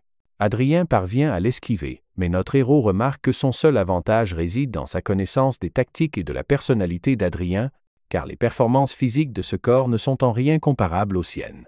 Adrien lance plusieurs bombes en l'air, et lorsqu'elles explosent, les déflagrations visent à détruire les yeux et les oreilles de sa cible. Il enchaîne en balançant un crochet gauche. Cependant, comme Kaito connaît déjà cette tactique, il l'esquive rapidement et se rapproche pour asséner un coup de poing à la poitrine d'Adrien. En plein vol, Adrien décale son corps et évite le coup. Puis, il contre-attaque avec un coup de poing solide, envoyant Kaito voler dans les airs. Alors que Kaito se stabilise, Adrien dit que voler en arrière pour amortir l'impact était la bonne décision, car un coup direct de son bras prosthétique aurait complètement anéanti le bras de Kaito. Avec un sourire menaçant, Adrien avertit que si Kaito est vraiment à fond, alors c'est loin d'être le maximum de ce qu'il peut faire. Le coup de poing a déjà fissuré les côtes de Kaito, et il réalise que les lances divines ne sont pas le genre d'ennemis que l'on peut vaincre en connaissant simplement leur technique. Kaito se dit qu'en tant que tueur, une vie paisible n'a jamais été faite pour lui. Pourtant, s'il est encore en vie, il doit y avoir une raison. Peu importe qui il affronte, il gagnera sans tuer personne. Il survivra pour le bien de tous ceux qui se soucient de lui. Avec une détermination farouche, il lance son coup de poing le plus puissant à ce jour, et les deux échangent des coups rapides, mais Kaito ressent soudain une vive douleur à la tête. Adrien profite de l'instant pour déclencher une rafale de coups. Kaito essaye de les esquiver, mais il ne peut pas tous les éviter. Il se dit qu'il doit se concentrer davantage sur la lecture des mouvements de son adversaire. Adrien assène un coup de pied puissant, envoyant Kaito déraper en arrière. La distance entre eux s'étant accrue, Adrien lance une autre bombe et la fait exploser. Une explosion massive se produit et il se précipite pour porter le coup de grâce, mais comme Kaito connaît tous ses mouvements, il est déjà préparé. Adrien lance un coup de poing de toutes ses forces, mais Kaito le bloque, lui disant qu'il peut sentir sa rage et son intention de tuer, et que quelque chose comme ça ne brisera pas sa volonté. Il absorbera toute la colère d'Adrien et l'avalera entièrement. Adrien sent que quelque chose ne va pas et saute en arrière. Pendant ce temps, Kaito se tient la tête alors que ses sens deviennent si aiguisés qu'il peut détecter non seulement les objets physiques qui l'entourent, mais aussi la conscience de l'assassin. Adrien est pris au dépourvu par le changement soudain d'attitude et se demande ce qui vient de se passer exactement. Il pense qu'il a lancé la dernière attaque depuis l'angle mort de Kaito et se demande comment diable l'écolier a réussi à bloquer une chose pareille comme s'il savait déjà exactement d'où elle viendrait. Il sort quelques cubes de bombes supplémentaires et déclare que les choses commencent à devenir plus intéressantes. Il se penche avec un regard sérieux et dit qu'il ne sait pas ce que Kaito pense, mais promet de percer ses défenses avec le prochain mouvement. Notre héros prend une position défensive et réalise qu'Adrien est de nouveau à l'offensive. L'assassin aux cheveux roses laisse tomber une des bombes derrière lui et utilise l'explosion pour envoyer l'autre cube de bombe voler à toute vitesse vers Kaito. Une énorme explosion se produit, mais notre héros parvient à l'esquiver en devenant Jinwoo et en se décalant sur le côté à la dernière seconde, ce qui fait exploser l'objet juste derrière lui. Adrien le félicite d'avoir réussi à esquiver son attaque spéciale, mais il pense que si notre héros pouvait être assassiné aussi facilement, il ne servirait à rien d'envoyer une lance d'élite comme lui. Mais notre héros se contente de lui faire la tête et se prépare à encaisser tout ce que le garçon aux cheveux roses peut lui lancer. De retour chez lui, John se réveille à cause de l'explosion, tout comme la mère de Kaito, qui se demande d'où vient ce bruit. Elle se demande si ce ne sont pas des feux d'artifice. Pendant ce temps, de retour sur le toit, les deux se battent toujours de toute leur force, se protégeant toujours avec leurs poings. Kaito pense que même s'il est impossible de voir les mains d'Adrien, notre héros peut toujours prédire chaque mouvement parce qu'il connaît tous ses schémas. Adrien se tend alors qu'il prépare son prochain mouvement, mais notre héros prédit avec expertise qu'il est sur le point de lancer 4 bombes qui sont censées exploser à 2 mètres devant lui. Juste au moment où l'assassin est sur le point de les activer, Kaito les frappe toutes dans plusieurs directions pour les disperser, ce qui recouvre tout le toit de puissantes explosions. Kaito parvient à rester debout alors qu'il se protège le visage des explosions intenses, mais il prédit ensuite le prochain mouvement de l'assassin et esquive un coup de poing venant de la gauche. Notre héros riposte par quelques coups rapides, ce qui force Adrien à se mettre sur la défensive alors qu'il commence à réaliser que quelque chose ne va vraiment pas. Il se demande ce qui se passe, car il n'arrive même pas à placer un seul coup. L'assassin pense que les yeux et les oreilles de Kaito devraient être hors service depuis longtemps grâce aux bombes, sans parler de la chaleur torride qui devrait rendre la respiration presque impossible. Cependant, le regard dans les yeux de notre héros donne à Adrien l'impression qu'il peut voir à travers tous ses mouvements, ce qui le ramène au souvenir de son bien-aimé Gunnar. Il se souvient du moment où Kaito a dit qu'il était Gunnar, mais ça le met hors de lui et il hurle à notre héros de ne pas le chercher. Il exige de savoir si le lycéen est vraiment son Tuji, et si c'est le cas, pourquoi diable il apparaît seulement maintenant. De son côté, Kaito tient à peine le coup, il a du mal à reprendre son souffle, mais il parvient quand même à garder les poings levés. Il réalise que même s'il peut lire les mouvements de l'assassin, le garçon est encore bien trop rapide, et il ne pourra pas tenir le rythme encore longtemps avec ce corps non entraîné. Il saute sur le rebord et se décide enfin à arrêter de fuir. Au même moment, Adrien pense qu'il ne reste plus d'échappatoire au type.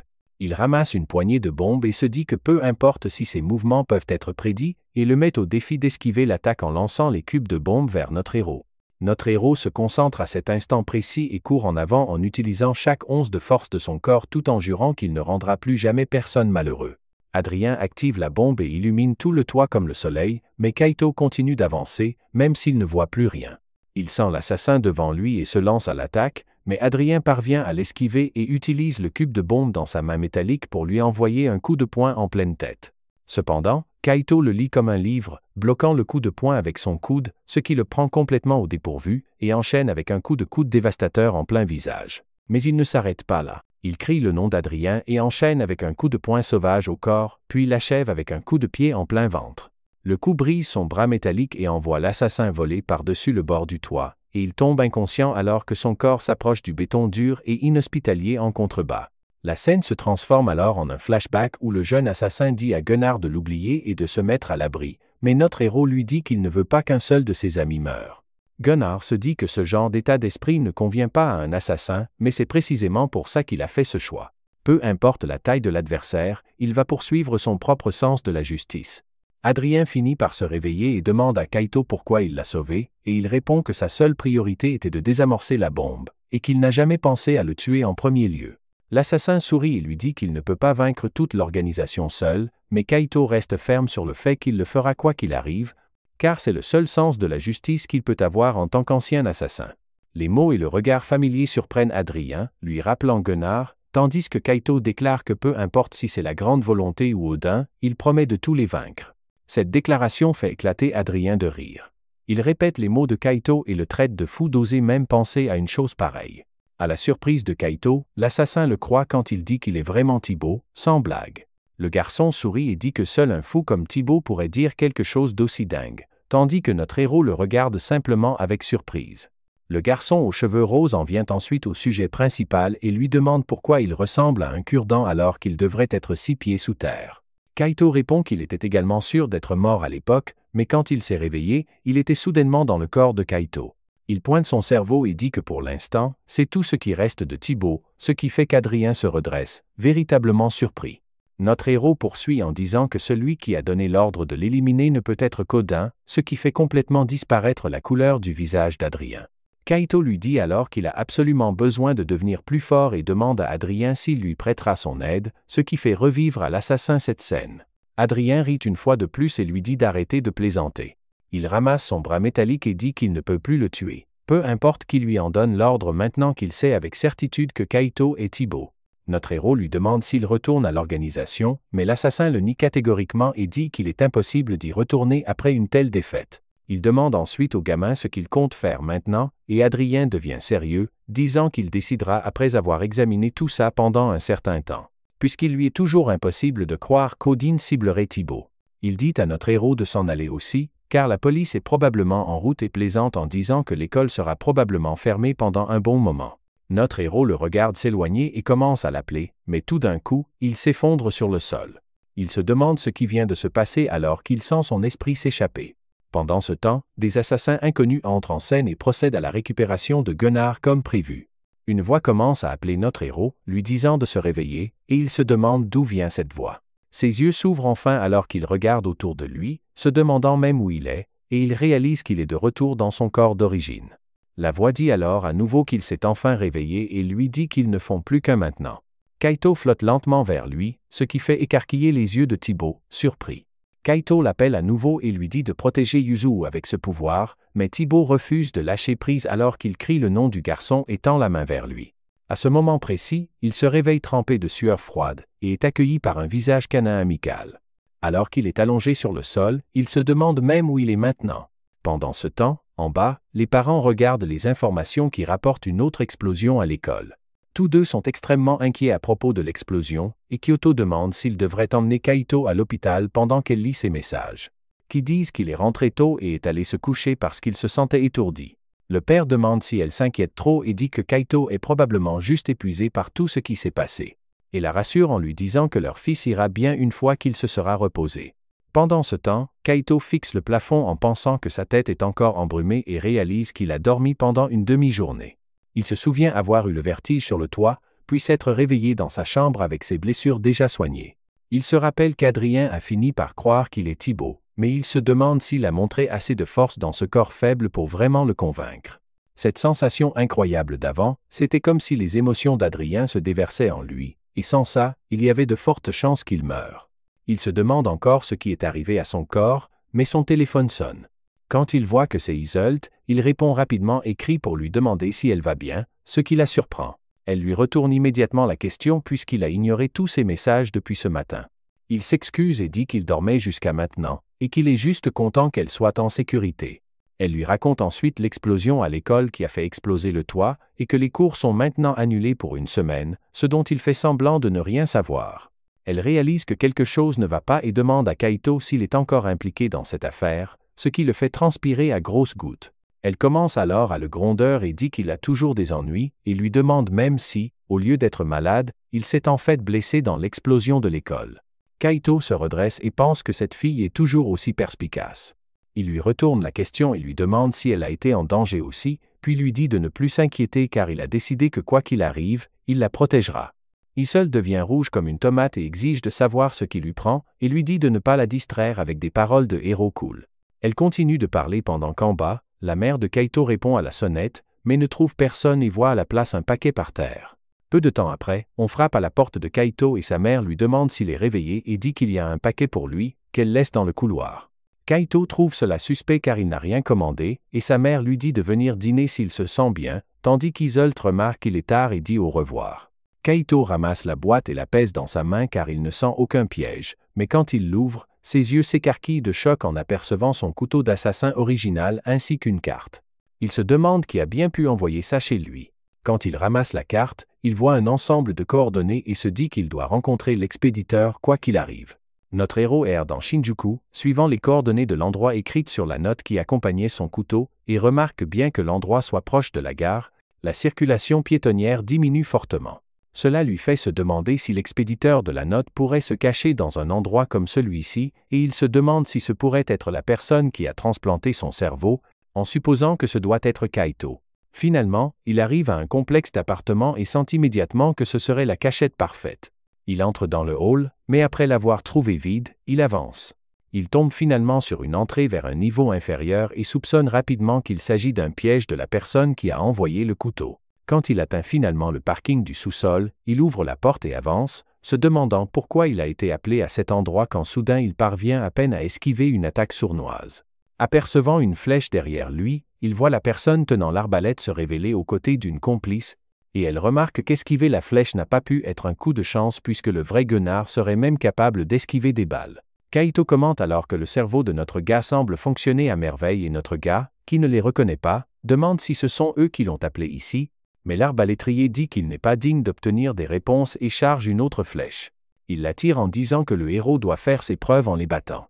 Notre garçon l'esquive de justesse et aperçoit une paire d'yeux brillants qui les regarde derrière. La fille balance son coude, mais il se dérobe juste à temps, la faisant frapper le pilier à la place. Pendant ce temps, il évalue rapidement que le duo a la capacité d'une lance de niveau intermédiaire, et alors qu'elle lance une autre frappe, Il dévie ses coups de poing tout en remarquant qu'ils utilisent une ancienne tactique d'organisation consistant à créer une ouverture à l'aide d'une arbalète et à la terminer par un combat rapproché. Juste à ce moment-là, l'autre gars balance un crochet par derrière, mais notre garçon pivote et se rapproche pour une double frappe, assénant un uppercut à l'estomac de la fille et un coup de pied circulaire au menton de l'homme. L'impact envoie la fille voler tandis que l'homme chancelle en arrière, se demandant quel type de force l'a frappé avant de se précipiter en avant pour réessayer. Notre gars repère les mouvements venant de loin, comme lors du dernier combat, et prédit que l'adversaire va ouvrir avec un combo de 4 frappes, en commençant par une entaille descendante gauche. Alors avant même que cela ne commence, il réalise qu'il n'a pas besoin d'esquiver, alors il bloque le premier coup et enfonce un jab dans sa poitrine. Alors que le combat continue, ses capacités de conscience spatiale, de vitesse de réaction et de prédiction d'action s'accélèrent considérablement, et il submerge complètement les deux assassins. La femme réalise rapidement qu'ils n'ont pas été vaincus par un enfant, mais par le tueur le plus fort parmi eux, connu sous le nom de Gunnar. Juste à ce moment-là, l'homme à l'arbalète rit et complimente le fait que le héros n'est pas mauvais, mais dit qu'il a fini de jouer et fouille dans sa poche avant que sa partenaire ne lui crie d'arrêter parce que cela va à l'encontre de leurs ordres. Mais il rétorque qu'il ne peut pas en finir après avoir été humilié de la sorte. Soudain, une troisième voix lui dit d'arrêter, et une silhouette familière entre en scène, saluant notre garçon Thibaut et remarquant que sa transplantation cérébrale a été un succès. Notre gars le reconnaît instantanément comme le médecin de l'organisation, Quentin, et l'accuse d'être à l'origine de toute la transplantation cérébrale et le relie à l'organisation. Mais le médecin lui dit de se calmer, expliquant que bien que ce soit lui qui l'ait appelé là, ce n'est pas lui qui a pratiqué la chirurgie cérébrale. Il ajoute qu'il a également quitté l'organisation de la Grande Volonté et promet de lui raconter tout ce qui s'est passé le jour de sa mort. Complètement confus, notre garçon se tourne vers Quentin et lui demande qui il est. Quentin répond qu'il va tout expliquer et dit à Kaito qu'il y avait un ordre de le tuer, et que celui qui l'a exécuté n'était autre que son partenaire, Henri. À la mention de ce nom, l'expression de notre héros se transforme rapidement en colère. Ensuite, Quentin explique que l'ordre était hautement confidentiel, connu seulement d'un petit nombre de personnes, et il était l'un d'eux. Il dit qu'il a divulgué toutes les informations qui ont permis de récupérer le cerveau de Kaito avant qu'il ne soit caché à l'organisation. En entendant cela, Kaito demande si cela signifie que Quentin a trahi l'organisation, puis il exige de savoir qui sont les deux autres. Quentin répond qu'ils sont membres d'Agro, une unité spéciale opérant sous le commandement direct du gouvernement japonais. L'unique but de cette unité est d'anéantir l'organisation de la Grande Volonté. Il ajoute qu'ils sont plus communément appelés Argo, et ce sont eux qui ont transplanté le cerveau de Thibaut dans le corps de Kaito. Sur ce, Thibaut s'irrite visiblement en apprenant que son cerveau a été manipulé par le gouvernement japonais. Raoul commente que c'était son travail en tant que fonctionnaire, tandis que Rebecca dit poliment qu'elle est ravie de le rencontrer. Il explique ensuite que le gouvernement considère l'organisation de la Grande Volonté comme sa plus grande menace. Raoul ajoute que le cerveau de Thibaut a été conservé uniquement parce qu'ils avaient besoin de son aide. Pendant ce temps, Kaito a du mal à assimiler tout ce qu'il vient d'entendre. Quentin lui dit qu'il surveillait initialement les progrès de sa transplantation cérébrale, et qu'ils étaient soulagés de ne pas avoir à le tuer. Mais étant donné la situation à l'époque, sa mort semblait inévitable. En entendant cela, notre garçon leur demande s'il savait qu'il allait être assassiné, alors il devait aussi savoir que Mireille était en danger. Il lance un regard glacial, si perçant que Rebecca en a peur. Raoul dit rapidement qu'ils n'en ont aucune idée, affirmant qu'il n'était même pas présent à ce moment-là. Alors que sa tête commence à palpiter, notre garçon la saisit d'une main et demande si l'étrange pouvoir qui lui permet de sentir l'intention de tuer est aussi un effet secondaire de la transplantation cérébrale. Mais avant que quiconque puisse répondre, il s'effondre soudainement inconscient, laissant tout le monde figé dans la confusion quant à ce qu'il faut faire. Alors que les autres sont inquiets, Quentin semble plus intrigué par la mystérieuse capacité qu'il vient de mentionner. De retour à l'organisation de la Grande Volonté, Henri demande à Isabelle si Adrien a rapporté quoi que ce soit, et Isabelle répond qu'il n'y a eu aucun contact, et qu'Adrien a même coupé toute forme de communication. Isabelle admet qu'Adrien a toujours été difficile à gérer, mais il sait que les 12 lances divines sont autorisées à faire ce qu'elles veulent tant qu'elles ne défient pas Odin. Henri demande alors s'il croit qu'il est possible qu'un membre des 12 lances divines soit vaincu, mais Isabelle ricane à sa question, disant qu'il est rare d'entendre une blague de sa part. Il commente qu'à moins qu'il n'ait affaire au fantôme de Gunnar, il ne peut imaginer Adrien perdre contre qui que ce soit d'autre. Henri convient que la force de Gunnar était monstrueuse, mais il lui rappelle que l'homme est déjà mort et que son corps a été éliminé il y a longtemps. Pourtant, Isabelle mentionne qu'il y a des rumeurs selon lesquelles Argos aurait découvert quelque chose en rapport avec cela. Les deux hommes conviennent que s'il y a vraiment un espion parmi eux, ils doivent agir rapidement avant que la situation ne s'aggrave. Poussés par la colère, Henry déclare qu'ils doivent éliminer Argos en premier avant de tourner leur attention vers le siège de Fenrir, et Isabelle est fermement d'accord. Au même moment, notre garçon se retrouve une fois de plus à l'intérieur du royaume de l'esprit et le reconnaît rapidement comme l'endroit où il est déjà allé. Kaito apparaît devant lui et explique que c'est l'endroit où leurs esprits ont fusionné. À ce moment-là, Thibaut confirme qu'il comprend maintenant l'identité de Kaito et demande si cet étrange espace est son pouvoir. Kaito lui dit qu'il pourra l'utiliser dans son sens le plus vrai tant qu'il apprendra à faire confiance à son propre instinct. Thibaut se réveille et remarque que la situation lui semble étrangement similaire à celle après son combat avec Adrien, où il s'était également effondré à cause de maux de tête et de vertiges, pour se réveiller avec la conscience de Kaito présente. Assis à proximité, Thibaut lui dit qu'ils sont actuellement à l'intérieur de l'une de ces planques, qui est directement reliée au parking où ils étaient plus tôt. Il explique ensuite qu'il s'est écoulé exactement 1h50 depuis que Thibaut s'est effondré jusqu'à ce qu'il se réveille enfin. Il a également effectué plusieurs tests sur le cerveau de Thibaut pendant qu'il était inconscient, confirmant qu'il n'y avait aucun problème avec les connexions neuronales. Cependant, l'activité cérébrale fonctionne bien au-delà de la plage normale, et elle augmente encore plus pendant le combat. Selon Thibaut, l'intention de tuer que Thibaut ressent est probablement causée par cette activité cérébrale accrue, tout en admettant qu'avoir l'avis d'un expert serait idéal, mais pour l'instant, il peut dire avec certitude que cette condition est extrêmement dangereuse. Quentin l'avertit que la surcharge l'a déjà plongé dans le coma pendant des heures, et si cela continue trop longtemps sans contrôle, la tension deviendra fatale. Notre héros se lève lentement, serrant son couteau et le pointant droit sur Quentin. Il rappelle froidement à l'homme qu'il n'a toujours pas répondu à la question de tout à l'heure. Il exige de savoir si Quentin a permis que Mireille soit enlevée juste pour pouvoir le recruter. Gardant sa voix calme, Quentin répond qu'il n'en avait aucune connaissance, il n'y a donc aucune raison pour qu'il se défoule sur lui. L'homme demande ensuite s'il aurait préféré mourir à ses côtés. Avant que la tension ne se rompe, Raoul ouvre soudainement la porte d'un coup de pied, et sa voix intervient alors qu'il dit à notre garçon de ranger le couteau. Avec un regard sérieux sur son visage, il provoque l'homme, disant que l'organisation de la Grande Volonté est un groupe dangereux visant à détruire le monde, et maintenant, l'un de ses anciens membres fous est assis là à essayer de leur faire la leçon. Quentin intervient, expliquant qu'Argos pense qu'il existe deux clés pour vaincre l'organisation. La première est Gunnar, tandis que la seconde est un trésor sacré connu sous le nom de graine de Fenrir, quelque chose qu'ils sont déterminés à protéger à tout prix. En entendant cela, l'esprit de notre héros revient immédiatement à l'époque où Adrien s'en est pris à Iseult pour cette même raison. Il demande alors ce qu'ils attendent de lui. En entendant cela, Raoul ne perd pas de temps pour le titiller à nouveau, disant que maintenant il a enfin l'air coopératif. Mais Thibaut les assure en déclarant que faire tomber l'organisation est déjà quelque chose qu'il a décidé de faire, avec ou sans eux. Et Raoul est d'accord parce qu'un objectif commun le rend plus facile à faire confiance. Sur ces mots, Quentin expose leur plan. Ils vont cibler l'une des installations principales de l'organisation où notre héros travaillait autrefois. Rares sont ceux qui connaissent même son existence. C'est l'Institut de recherche où l'évolution humaine forcée, connu sous le nom d'Avalon, a été étudié. C'est aussi le siège d'une équipe spéciale dédiée à la recherche sur la graine de Fenrir. S'ils peuvent enquêter sur Avalon, ils peuvent tout découvrir sur le trésor. Notre héros pense que cela pourrait aussi le mener à la vérité sur les raisons pour lesquelles Iseult est ciblé. Puis, il dit à Quentin de lui donner tous les détails de l'opération. Quand le jour arrive enfin, un aéronef s'élève haut au-dessus d'un lieu inconnu. Quentin se tient à côté de lui, expliquant que s'il réussit à voler et à détruire la recherche, cela portera un coup massif à l'organisation. L'opération est sur le point de commencer, et alors qu'il se prépare pour la mission, le compte à rebours s'égrène, et il ne reste que 5 minutes avant le début de l'infiltration. Alors qu'il reste 3 minutes avant que l'hélicoptère n'atteigne la cible, Raoul jette un coup d'œil à Thibaut et lui demande s'il a peur. Thibaut répond calmement qu'il ressent la même chose que Raoul, bien que dans son esprit, il pense tranquillement que le moment qu'il attendait est enfin sur le point d'arriver. Dans la salle des opérations juste avant le début de l'attaque, Quentin expose les détails de la mission. Il explique que le centre de recherche est divisé en 2 sections principales, le complexe hors-sol, qui compte 20 étages, et le complexe souterrain.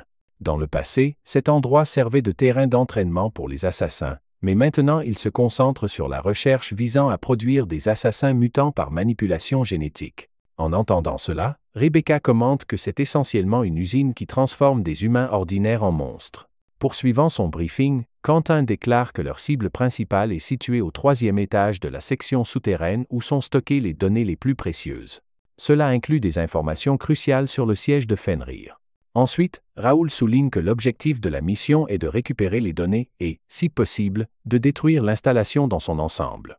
Pour cela, ils se diviseront en 2 équipes, l'une d'entre elles attirant l'attention des forces de sécurité, tandis que l'autre infiltrera le bâtiment.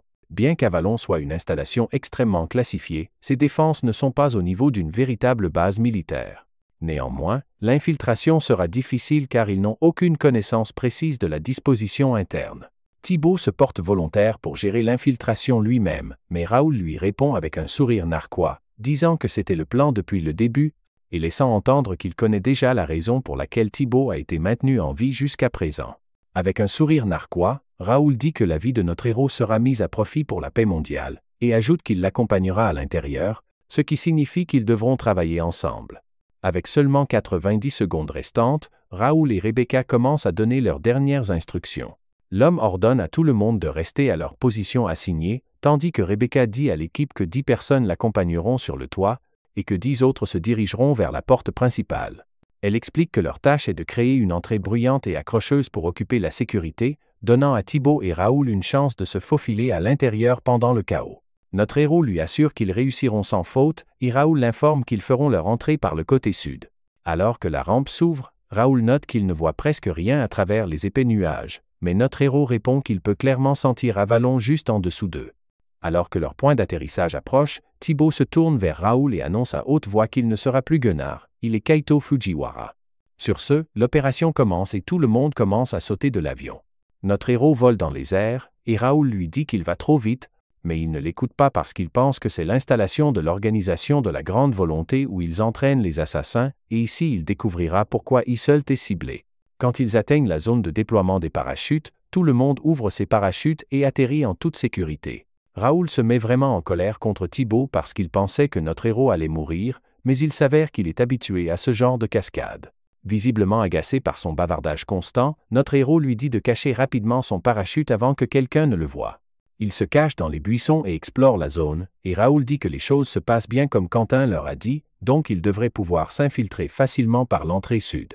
Il dit à Thibaut qu'il va ouvrir le volet, et soudain une explosion se produit sur le toit au-dessus. Rebecca envoie le message que, selon le plan, les 2 escouades ont commencé la diversion, alors elle leur dit à tous les 2 d'infiltrer rapidement l'installation.